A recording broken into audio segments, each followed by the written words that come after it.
Okay, let's start the next topic, journal which is lesson number 4। ये जो topic है ये आपका नेक्स्ट न्यूमेरिकल टॉपिक है। It is the fundamental and most basic topic of accounts. ठीक है, numerical start करने से पहले इसका जो इंट्रोडक्टरी थ्योरी पोर्शन है वो थोड़ा स्टडी कर लेते हैं। So what is journal? Journal is a book of original entry where business transactions are recorded systematically on a daily basis। यानी कि जर्नल क्या है? ये एक ऐसी बुक है जो आप अकाउंट्स में प्रिपेयर करते हो बिजनेस ट्रांजैक्शंस को सिस्टेमेटिकली एक पर्टिकुलर सीक्वेंस में लिखने के लिए। हमने इसको यहाँ पे मेंशन किया है as a book of original entry. इसका क्या मतलब है कि जब भी बिज़नेस के अंदर कोई भी ट्रांजैक्शन होगी तो वो सबसे पहले कहाँ रिकॉर्ड होगी? जर्नल के अंदर।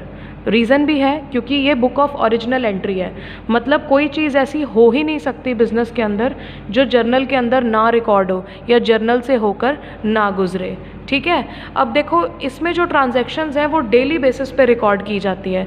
यानी कि ये जो बुक है ओरिजिनल एंट्री की, इसमें डेली बेसिस पे जो ट्रांजैक्शंस हैं जैसे जैसे होती हैं वो रिकॉर्ड की जाती है। इसी वजह से हम इसको क्या कहते हैं? डे बुक भी बोलते हैं। डे बुक क्योंकि डेली इसमें ट्रांजैक्शंस रिकॉर्ड होती हैं। प्राइम बुक भी बोलते हैं क्योंकि ये बुक ऑफ ओरिजिनल एंट्री है।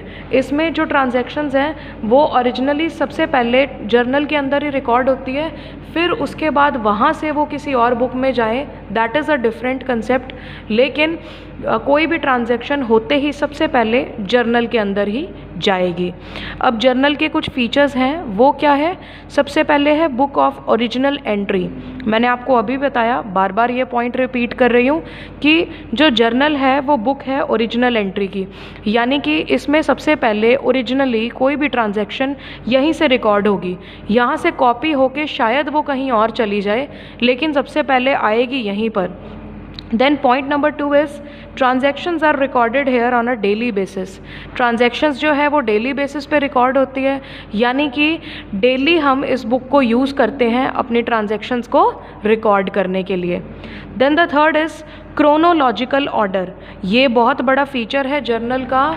यहाँ पे हर ट्रांजैक्शन डेट वाइज रिकॉर्ड की जाती है, क्योंकि मैंने अभी आपको बताया कि जो बुक है वो ओरिजिनल एंट्री की बुक है, इसलिए हम इसको डेट वाइज रिकॉर्ड करते हैं। आज एक ट्रांजैक्शन हुई तो वो आज ही की डेट में रिकॉर्ड होएगी। ठीक है, ऐसे ही अगर कल कोई ट्रांजैक्शन होती है तो वो कल डेट या मतलब जो तारीख है वो लिख कर उसमें रिकॉर्ड किया जाएगा।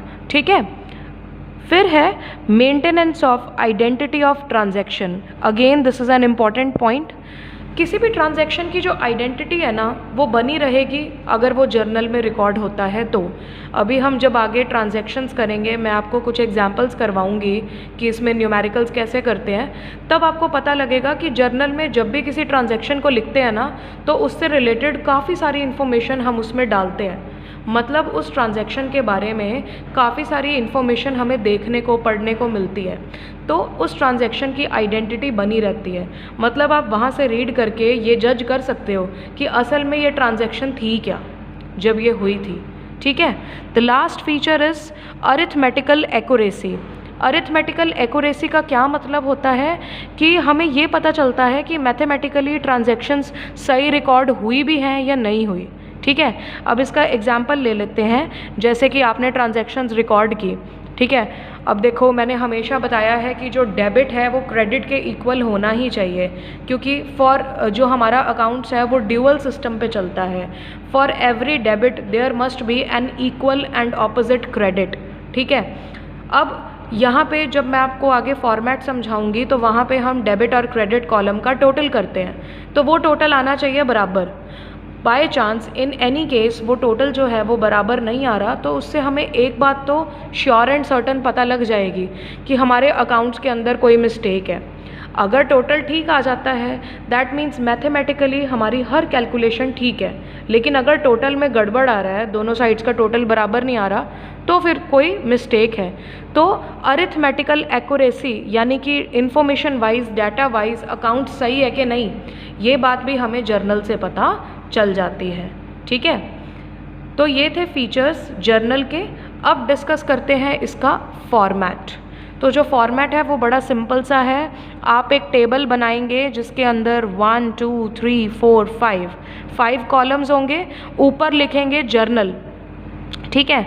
कॉलम नंबर 1 में आप डालेंगे date, then particulars, then LF।